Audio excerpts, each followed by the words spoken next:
لله نحمده ونستعينه ونستهديه ونستغفره ونعوذ بالله من شرور أنفسنا ومن سيئات أعمالنا من يهده الله فلا مضل له ومن يضلل فلا هادي له أشهد أن لا إله إلا الله وحده لا شريك له وأشهد أن سيدنا محمدا عبده ورسوله لا نبي بعده اللهم صل وسلم على سيدنا محمد وعلى آله وصحبه وسلم تسليما كثيرا عما بعد فيا أيها الناس اتقوا الله حق تقاته ولا تموتن إلا وأنتم مسلمون قال الله تعالى في القرآن العظيم يا أيها الذين آمنوا اتقوا الله حق تقاته ولا تموتن إلا وأنتم مسلمون عباد الله جماعة salat Jumat yang dirahmati oleh Allah Subhanahu wa taala. Pada kesempatan kali ini khatib berwasiat kepada diri khatib sendiri dan kepada jemaah sekalian agar senantiasa kita meningkatkan takwa kita kepada Allah Subhanahu wa taala. Takwa dalam artian menjalankan seluruh perintah-perintah Allah dan meninggalkan seluruh larangan-larangan.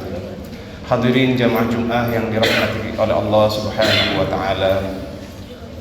Topik kita pada Jumat kali ini adalah mengenai tugas dan fungsi manusia ketika diturunkan oleh Allah Subhanahu wa taala ke dunia ini.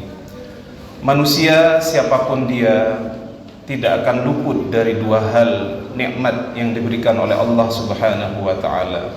Yang pertama adalah nikmatul ijad, yang kedua adalah nikmatul imdad. Nikmatul ijad adalah nikmat diciptakannya kita sebagai manusia.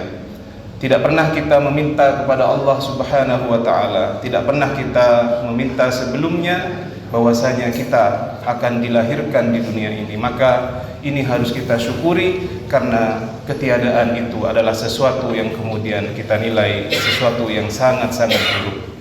Yang kedua adalah nikmatul imdad. Ketika kita sudah diciptakan oleh Allah Subhanahu wa taala, kita dikaruniai begitu banyak nikmat sehingga kita diberikan sehat sampai hari ini. Ini adalah rahmat daripada karunia Allah Subhanahu wa taala. Mungkin banyak saudara-saudara kita di hari ini, hari Jumat ini yang mungkin tidak bisa hadir memenuhi undangan Allah untuk hadir kepada masjid melaksanakan sholat Jumat dikarenakan mungkin dia sedang opname berada di rumah sakit, dan kita termasuk daripada orang-orang yang diberikan nikmat oleh Allah, nikmat sehat oleh Allah, dan ini patut kita syukuri. Alhamdulillah. Hadirin jamaah Jumat yang dirahmati oleh Allah Subhanahu wa taala. Ketika kita tahu kita diturunkan oleh Allah Subhanahu wa taala ke dunia ini, apa tugas dan fungsi manusia? Disebutkan bahwasanya wa ma khalaqtul jinna wal insa illa liya'budun. Tidaklah aku menciptakan jin dan manusia itu kecuali untuk menyembah kepadaku. Namun sekarang bagaimana kita menyembah Allah Subhanahu wa taala? Bagaimana kita kemudian menjadi hamba yang kemudian berada di siratul mustaqim, berada di jalan yang lurus, tidak kemudian hamba yang kemudian tidak tahu kemana arah tujuannya. Maka di sini Allah Subhanahu wa taala memberikan kepada kita sebuah petunjuk yang sangat jelas, yaitu Al-Qur'anul Azim. Dzalikal kitabu la raiba fih hudal lil muttaqin. Bahwasanya Al-Qur'an adalah kitab yang tidak ada keraguan di dalamnya, petunjuk bagi orang-orang yang bertakwa. Maka Al-Qur'anul Karim adalah petunjuk bagi kita. Bagaimana Al-Qur'an ini menjadi petunjuk bagi kita? Kita bayangkan ketika seseorang membeli alat-alat elektronik apapun itu, baik itu HP, baik itu televisi, kulkas dan lain-lain. Ketika dia membeli, pastinya ada di dalam karton, di dalam wadah pembungkusnya cara menggunakan daripada alat elektronik tersebut. Berapa voltase yang harus dimasukkan, bagaimana cara menghidupkannya, bagaimana cara mematikannya, bagaimana kemudian merubah daripada hal-hal yang terkait dengan semua hal terkait alat elektronik itu pasti ada tulisannya. Itu adalah ciptaan manusia yang sangat remeh. Apalagi Allah Subhanahu wa ta'ala ketika menciptakan manusia yang mempunyai beban yang sangat berat ini, ketika dijadikan khalifah, di muka bumi ini, apakah Allah Subhanahu wa taala tidak akan memberikan kitab petunjuk kepada kita? Tidak mungkin. Maka Al-Qur'anul Karim itulah kitab petunjuk yang diberikan oleh Allah Subhanahu wa taala kepada manusia agar kita bisa sampai kepada Allah Subhanahu wa taala, mendapatkan ridha Allah Subhanahu wa taala, dan mudah-mudahan kita nanti dimasukkan kepada surganya. Amin Allahumma amin. Hadirin jamaah Jumat rahimakumullah taala. Al-Quran adalah kitab petunjuk. Bagaimana kita mengambil petunjuk Al-Quran ini? Tentunya apabila kita seseorang yang kemudian awam untuk mengambil petunjuk langsung dari Al-Quran, mungkin tidak bisa, karena Al-Quran berbahasa Arab. Maka dengan cara belajar kepada orang-orang yang kemudian diberikan karunia oleh Allah pemahaman tentang Al-Quran, maka kita belajar kepada orang-orang tersebut, kepada ustadz, kepada kiai, kepada tokoh-tokoh yang kemudian paham terhadap Al-Quran, maka kita belajar kepada orang tersebut. Maka itu adalah cara kita mendapatkan petunjuk daripada Al-Quran. Yang kedua, selain Al-Quran adalah kitab petunjuk, Al-Quran adalah kitab yang berisi syifa, berisi obat kepada manusia ini. Wa nunazzilu minal Qur'an ma huwa syifaa'un wa rahmatun lil mu'minin wa la yazidu adh-dhalimina illa khasara.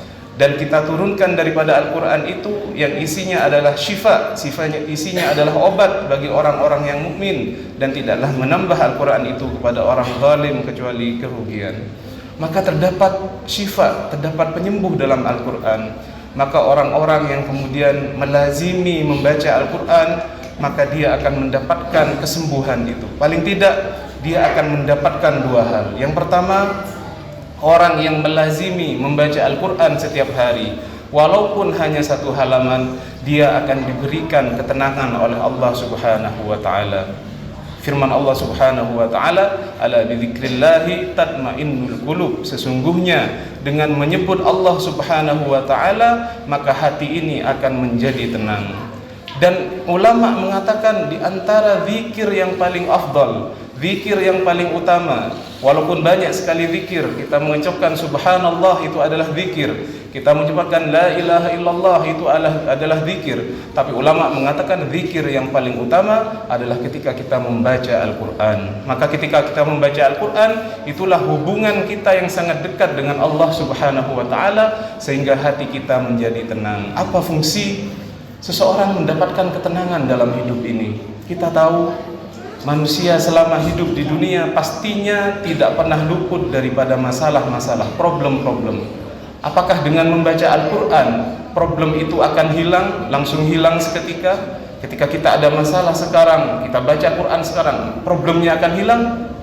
Tentunya tidak demikian. Problem itu tidak akan hilang 100%. Tetapi ketika kita membaca Al-Quran, minimal hati kita menjadi tenang, minimal hati kita tidak kemudian galau, dikarenakan kita tahu, kita beriman bahwasanya di dunia ini semua hal sudah ada yang mengatur, yaitu Allah Subhanahu wa ta'ala. Inilah kekuatan hubungan antara kita dengan Allah Subhanahu wa ta'ala. Ketika kita melazimi membaca Al-Quran, maka hati kita akan menjadi tenang.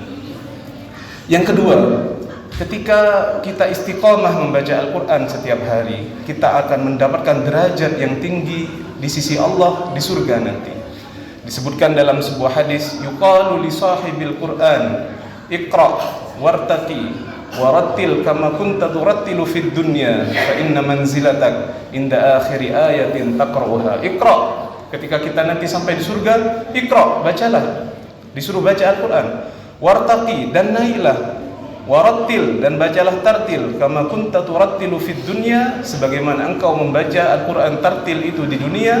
Fa inna manzilatak, karena sesungguhnya posisi kamu di surga, inda akhiri ayatin taqra'uha, di akhir ayat yang engkau baca. Jadi ketahuilah, walaupun insyaallah semua ahli la ilaha illallah, semua orang Islam masuk surga, tetapi nanti mereka derajatnya berbeda-beda. Di antara pembeda derajat itu adalah kedekatan mereka dengan Al-Quran. Kebanyakan orang yang kemudian mempunyai derajat yang tinggi adalah orang-orang yang kemudian penghafal Al-Quran. Maka mereka mendapatkan derajat yang tinggi di sisi Allah Subhanahu wa ta'ala, karena mereka adalah orang yang hafal Al-Quran. Namun bagi kita yang tidak hafal Al-Quran, maka kita melazimi apa yang bisa kita lakukan, yaitu membaca setiap hari walaupun hanya 1 lembar, katakanlah walaupun hanya setengah lembar, kita baca setiap hari Al-Quran, karena nanti Al-Quran itu akan memberikan syafaat. Iqra'ul Quran fa innahu ya'ti yaumal qiyamati syafi'an li ashabihi. Bacalah Al-Quran, karena Al-Quran itu akan menjadi syafi'an, menjadi memberi syafaat bagi orang yang membacanya. Jadi hadirin jamaah rahimakumullah ta'ala, inilah daripada fungsi kita membaca Al-Quran. Selain kita mendapatkan petunjuk dari Al-Quran, kita akan mendapatkan ketenangan hati Al-Quran, dan insyaAllah nanti kita masuk surga, berada di tempat yang tinggi disebabkan oleh Al-Quran. Aqulu qawli hadha wa astaghfirullah li wa lakum wa lisairil muslimin wa ya fawzan mustaghfirin wa la najatat taibin.